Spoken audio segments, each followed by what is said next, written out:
ஆப்கி அதாலத்தில் வீணா ரமானி மீது உள்ள குற்றச்சாட்டு. இவர் சாட்சி சொல்லும் போது பயந்து விட்டார்.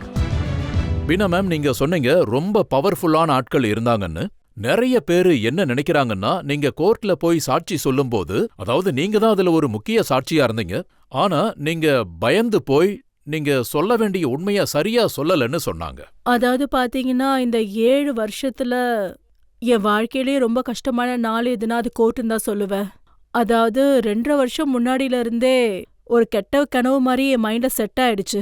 அதே மாதிரி பிரஸ் எங்களுக்கு எதிரா இருந்தாங்க. இவ்ளோ பிரஷர்ல எங்களோட பிசினஸ் காலி ஆயிடுச்சு. ரொம்ப கஷ்டமான நாட்கள் அது. அப்போ என் மனசுல இருந்தது ஒன்னே ஒண்ணுதான், அந்த நாள் வரும், அப்ப நான் கோர்ட்ல போய் நின்னு சொல்லணும், எல்லாருக்கும் நடந்த உண்மை தெரியணும். அப்படி நினைச்சுதான் எல்லாத்தையும் ரெடி பண்ணிட்டு போனேன். மிரட்டல்கள் எல்லாம் வந்துகிட்டே இருக்கும். அந்த மிரட்டல்கள் எல்லாத்தையும் நாங்க கேட்டு கேட்டு பழகிடுச்சு. எல்லா விதத்திலயும் மிரட்டல்கள் வரும் எங்களுக்கு.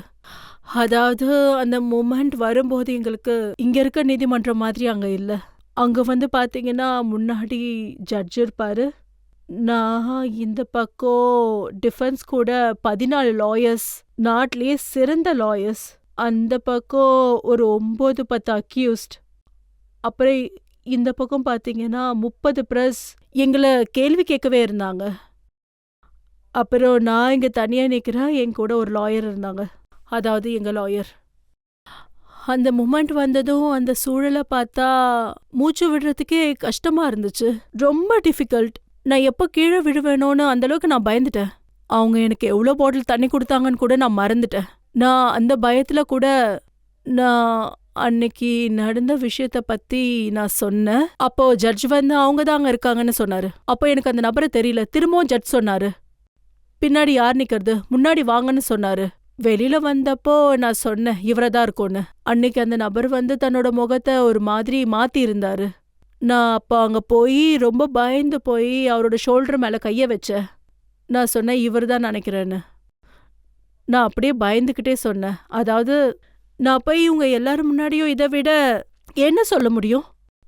எனக்கு ஒரு விஷயம் புரியல. நான் அவ்வளவு தூரம் போய் அந்த பையன் மேல மட்டும்தான் கைய வச்சேன். அது தாண்டி என்னால என்ன பண்ண முடியும்? அவங்க எதுக்கு எனக்கு எதிரா பேசுறாங்கன்னு எனக்கு ஒன்றும் புரியல. அதாவது எனக்குள்ள ஒரு பயம் இருந்தது. அந்த பயம் இருந்தப்பவும் தைரியமா நான் போய் சொன்னேன். நான் போய் ஆளை காட்டி சொன்னேன். அங்க போய் சத்தமா இவன் தான்னு சொல்லாம, பார்க்க இவர் மாதிரி தான் இருக்காருன்னு சொன்னேன். நான் அவரை தான் தொட்டு காட்டினேன். அந்த விஷயத்த அவங்க ஏத்துக்காம அது ஏன் அவ்வளோ பெரிய விஷயமாக்கணும்? அதாவது குற்றச்சாட்டு என்னன்னா, நீங்க கோர்ட்ல போய் சொல்லும்போது நீங்க ரொம்ப ஸ்ட்ராங்கா சொல்ல வேண்டிய சாட்சிய அவ்வளவு ஸ்ட்ராங்கா சொல்லலன்னு சொல்றாங்க. அது வந்து 5 வருஷத்துக்கு முன்னாடி நடந்தது. 5 வருஷமா நான் இதை தான் சொல்லிட்டு வரேன். எனக்கு ஒரு சான்ஸ் கொடுங்க, இந்த மனு சர்மா தான் அதை பண்ணிருக்காருன்னு சொன்னேன். இந்த நபர் தான் கண்டிப்பா சொன்னேன். அவர் தான் அக்யூஸ்ட். எனக்கு அதுல எந்த ஒரு டவுட்டும் இல்ல. ஏன்னா எனக்கு அந்த விஷயத்துல எந்த சந்தேகமும் இல்ல. இது அதாவது ஆரம்பத்திலே தெளிவா நீங்க தெரியுது. இவ்வளவு ஸ்ட்ராங்கா இங்க மக்கள் முன்னாடி சொல்றீங்க, இதே ஆமா. மாதிரி திரும்பவும் நீதிமன்றத்துல உங்களால ஸ்ட்ராங்கா சொல்ல முடியுமா? எனக்கு நிச்சயமா அப்படி ஒரு வாய்ப்பு கிடைச்சா, நான் என்னோட ஃபேமிலில எல்லாரும் 3 பேர் சேர்ந்து அந்த கடவுள்கிட்ட வேண்டிக்கிறது என்னன்னா, இப்படி ஒரு நாள் வரணும், நான் திரும்ப போய் ஐடென்டிஃபை பண்ணி ஜெசிகா லால் கேஸுக்கு நீதி கிடைக்கணும்னு சொல்லி அவளுக்கு நியாயம் வாங்கி தருவேன். அது சீக்கிரமா நடக்கணும். கொஞ்ச நாளைக்கு முன்னாடி ஜெசிகா லாலோட அக்கா சபீனா லால் ஒரு இன்டர்வியூ கொடுத்திருக்காங்க. அவங்க கிட்ட கேட்டிருக்காங்க, அதாவது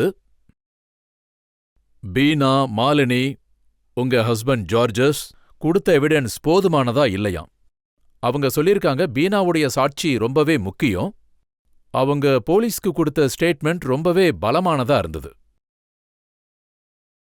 ஆனா கோர்ட்ல அவரை நேரடியா ஐடென்டிஃபை பண்ண முடியல, அவன மாதிரி தான் தெரியுதுன்னு மட்டும் சொன்னாங்க.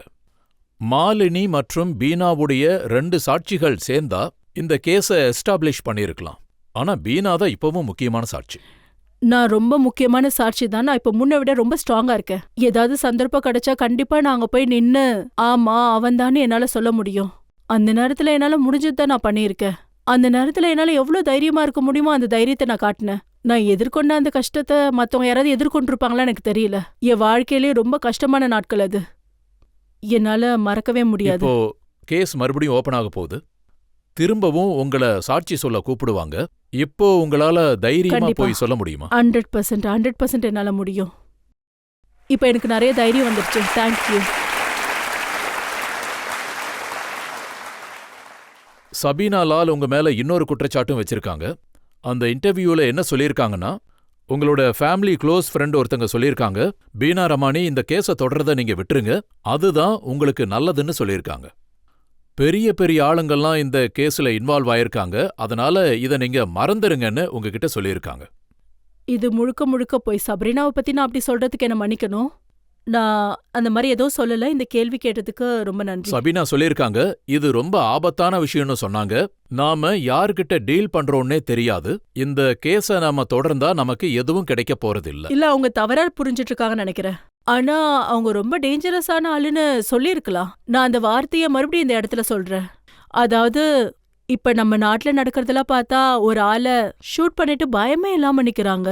எந்த குற்ற உணர்ச்சியும் இல்லாம ஒரு இடத்துல தைரியமா நிக்கிறாங்க. கண்டிப்பா அவங்க டேஞ்சர் தான். அதனால நான் கண்டிப்பா சொல்லிருப்பேன், அவங்க டேஞ்சரான ஆளுங்க, நம்ம ஸ்ட்ராங்கா நீங்க இருக்கணும். சொல்றீங்க அவங்க ரொம்ப பவர்ஃபுல்லானவங்க, டேஞ்சரானவங்க. அதெல்லாம் இருக்கட்டும். நீங்க இந்த விஷயத்த சொன்னீங்களா? இந்த கேஸ நாளான்னைக்கு வச்சுக்க இல்லவே கூடாதா? இல்ல, நான் அப்படி சொல்லவே இல்ல.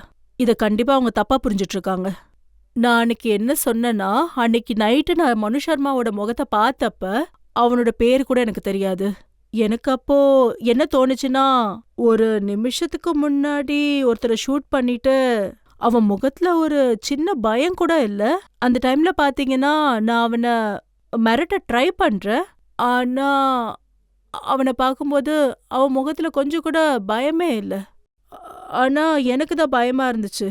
அந்த நேரத்துல நான் மிரட்ட ட்ரை பண்ணேன். அவன் என்ன எங்க சுற்றுவானோன்னு உள்ளுக்குள்ள பயமா இருந்துச்சு. நாங்க ஜெசிகாவை கார்ல எடுத்துட்டு போக நினைச்ச போது அந்த 10-15 நிமிஷத்துல என் மைண்ட்ல என்ன ஓடிட்டு இருந்துச்சுன்னா, இவன் என்ன பையன், யாரோட புள்ளையா இருப்பான், இவனோட பேரண்ட்ஸ் அவனை எப்படி வளர்த்துருப்பாங்க, ஒருவேளை அவன் ரொம்ப பெரிய பணக்காரனா இருக்கலாம், ஒருவேளை ஏதாவது பெரிய பொலிட்டிஷியனோட பையனா இருக்கலாம். அப்படின்னா உங்களுக்கு அவரை இதுக்கு முன்னாடி யாருன்னே தெரியாது? பார்த்ததே இல்ல. நான் உங்களை பார்த்ததே இல்ல.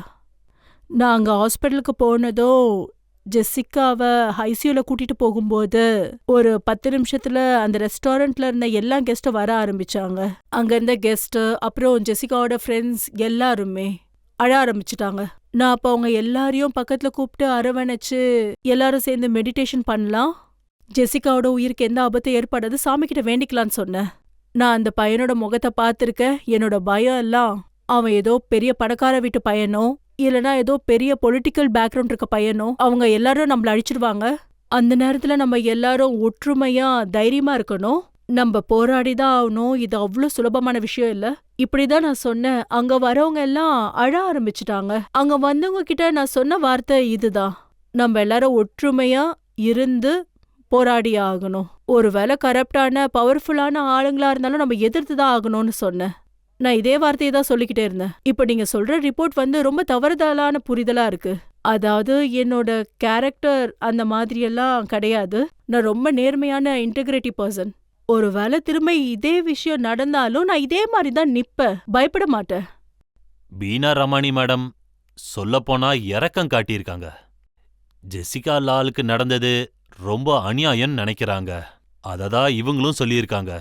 இதுக்கப்புறம் இந்த கேஸ் விஷயத்துல அது எப்படி இருந்தாலும் நான் கோஆபரேட் பண்ணுவேன், குற்றவாளிகளுக்கு தண்டனை வாங்கி கொடுப்பேன்னு சொல்றாங்க. இந்த மக்கள் உங்க மேல ரொம்ப நம்பிக்கை வச்சிருந்தாங்க.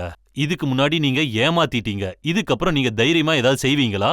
நான் இதுக்கு முன்னாடி ஏமாத்தல, நீங்க தவறா சொல்றீங்க. நான் யாரையும் ஏமாத்தல. இல்ல, நான் அந்த டைம்ல ரொம்ப வீக் ஆயிட்டேன். அத ஏமாத்துன்னு சொல்ல முடியாது. இல்ல, நீங்க சொல்லியிருக்கீங்க நீங்க பயந்துட்டீங்கன்னு. ஆனா நடந்த உண்மையை நீங்க ஒத்துக்கிறீங்க. எல்லாத்துக்கும் விளக்கத்தை கொடுத்துட்டேன். எனக்கு இந்த சான்ஸை இன்னைக்கோ நாளைக்கோ இல்ல 5 வருஷத்துக்கு அப்புறம் கொடுத்தா கூட நான் அந்த ஆளு அடையாளம் காட்டி உண்மையை சொல்லுவேன். Very good. ஆமா, நான் எதுக்காகவும் பயப்படல, நான் உண்மையை தான் இப்போ பப்ளிக்கோட பிரஷரால, மக்களுடைய ஸ்ட்ரென்த்னால இந்த கேஸ் ரீஓபன் ஆயிருக்கு. உங்களுக்கு திரும்பவும் நீதிமன்றம் போறதுக்கான வாய்ப்பு கிடைச்சா மக்கள் இந்த தடவை உங்களை நம்பலாமா?